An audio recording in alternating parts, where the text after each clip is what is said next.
Pellegrinetta torna sempre sul luogo del delitto, per Cioè, cui si fa un'altra volta la Francigena? no, si fa il cammino d'Europa. Oh, l'hai detto giusto.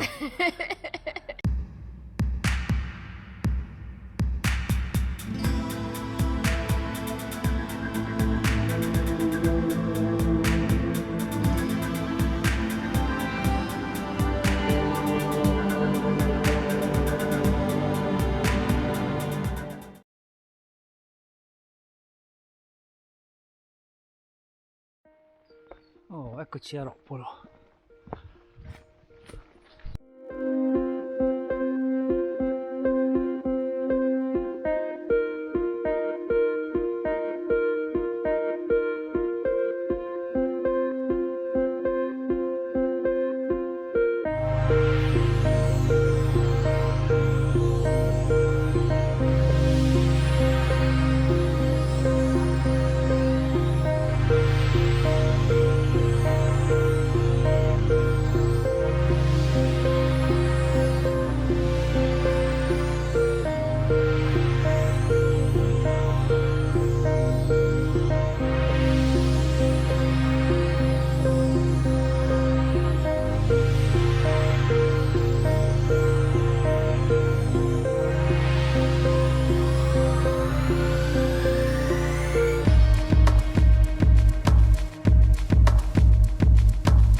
Ecco Roppolo, che è molto antico come centro abitato. Allora, chi vuole nobilitare un po' il toponimo dice che derivi da Ara Pollinis, cioè Ara Apollinis, cioè altare di Apollo, perché questa zona comunque era abitata sia dai Celti che dai Romani e diciamo è stata pagana fino al IV secolo d.C.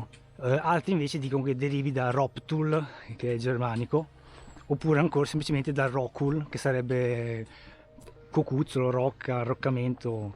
E fatto sta che comunque prima dell'anno 1000 ci sono documenti dell'imperatore che donano, diciamo, riconoscono i nobili della zona e citano di questo paese come Roptul. Diciamo, la caratteristica saliente del borgo è il castello che è del IX secolo ed è passato in mano a diverse famiglie della zona. Diciamo, le più famose sono i conti bicchieri, tant'è che nella corte interna c'è ancora il loro simbolo sulla facciata, che sono 3 bicchieri mezzi pieni. E poi da metà del XV secolo alla famiglia Valperga, dei nobili Valperga, che lo tendono fin quasi alla rivoluzione francese.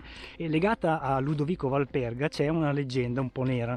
Diciamo che nel 1800, ristrutturando una torre, fu trovato un cavaliere, uno scheletro di un cavaliere ancora in armatura, e si pensa che fosse un Valperga di Mazzè fatto sparire da questo Ludovico, sempre Valperga anche lui. Lui aveva negato, però come dire, i Savoia, che comunque erano i grandi feudatari della zona, non gli credettero e gli sequestrarono il castello.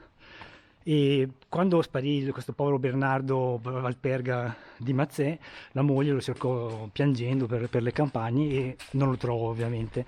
E da quel momento, nelle notti di luna piena, si sentirono queste urla laceranti nel castello e si parlò di apparizioni di fantasmi, tant'è che una commissione fu incaricata di investigare il tutto. E però arrivarono alla conclusione che tutto era dovuto a un gioco d'aria originato da alcune aperture nel tetto della torre, salvo poi nel 1800 fu comunque trovato questo scheletro in armatura e adesso è stato messo nelle cantine. Noi il castello di Roppolo l'abbiamo visitato quando abbiamo fatto la via Francigena da Gran San Bernardo fino a Pontremoli nel 2018, per cui oggi non lo visiteremo. Se volete vedere immagini dell'interno vi lasceremo comunque il link qui sotto in descrizione alla tappa della Francigena con le immagini del castello. Adesso magari gli passiamo sotto, gli passiamo di fianco, ma poi proseguiamo per Magnano, che è la fine tappa odierna.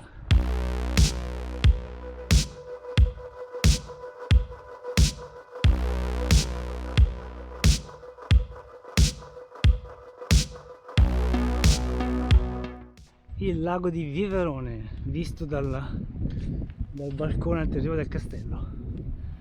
Oh, che bello!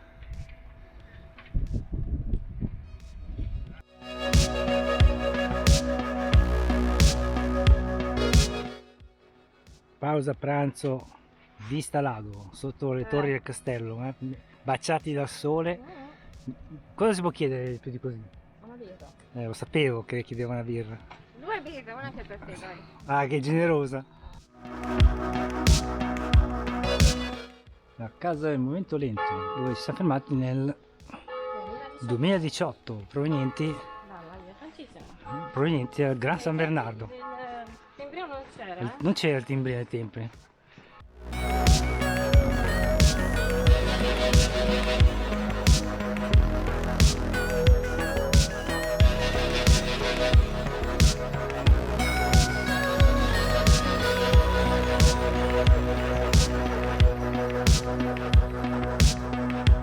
Abbiamo lasciato Roppro, là si vede ancora il castello e ora circa 8 km per Magnano, fine della prima tappa del cammino di Europa della Serra.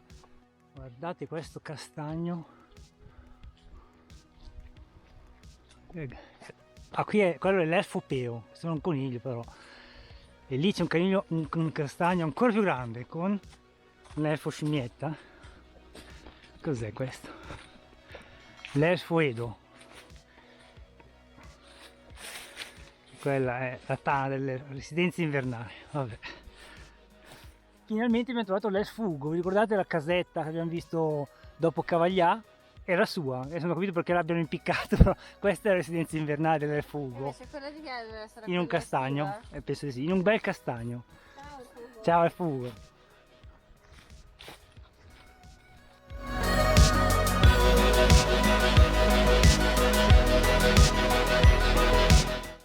Guardate quanti kiwi, non sono ancora maturi perché mi pare che si raccolgano tra novembre e dicembre, però sono già belli grossi, più grossi rispetto a quando li abbiamo visti ad agosto 2018 sulla Francigia.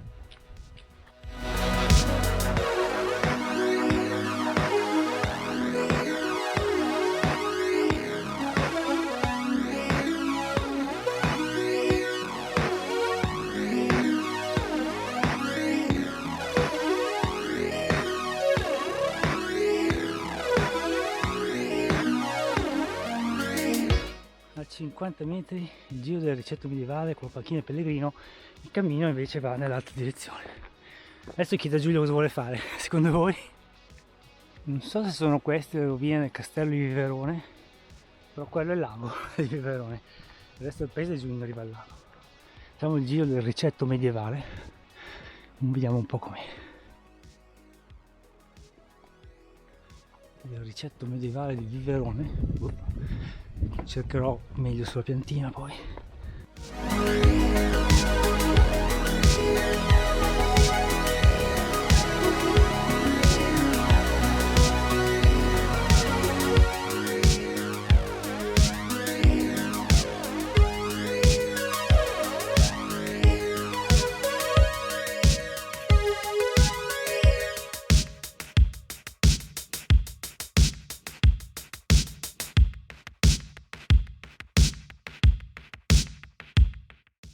La Big Bench di Viverone, che c'è su una persona, vediamo se... no, si sta alzando, visto che arriviamo, questo si alza, non come le due ragazzine di Cavaglià. Non sono un fan del Big Bench, però quando ci passi via col cammino senza dover fare deviazioni, perché no? Il panorama comunque è fantastico. Oh, ce l'ha fatta a salire. Oh. Te se non trovi una panchina gigante sui cammini non sei contenta, eh? No. Panorama dalla Big Bench di Viverone, che è decisamente meglio rispetto a quello del Big Bench di Cavaglià. Dai, ce l'ha fatta, ce l'ha fatta.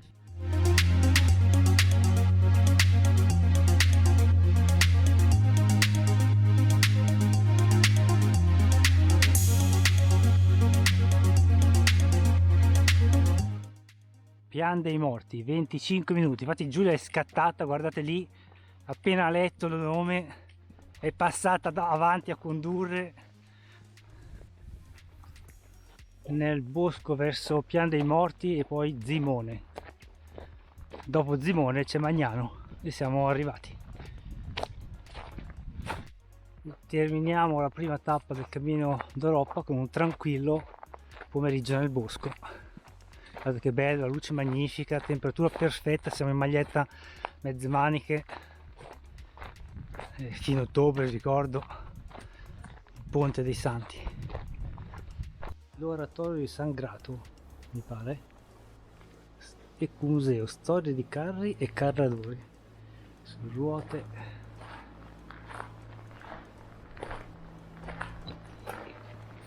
Quella è una macina.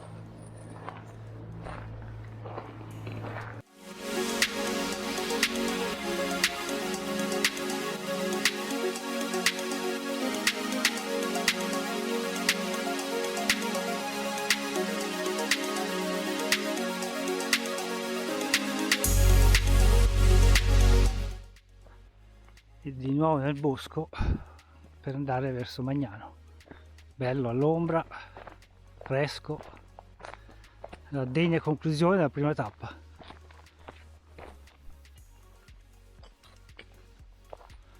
Muschio e un bel sentiero nel bosco di castagne, infatti è tempestato di ricci castagne e castagne, e non sono tutti vuoti, sono ancora tante castagne, e siamo a 1,5 chilometri da Magnano.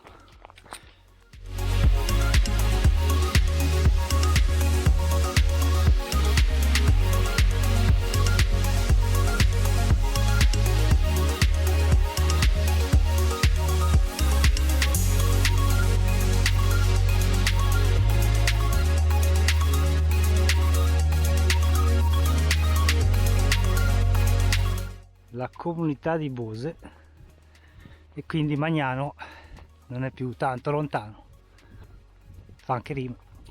Ecco qua, Magnano. Yeah.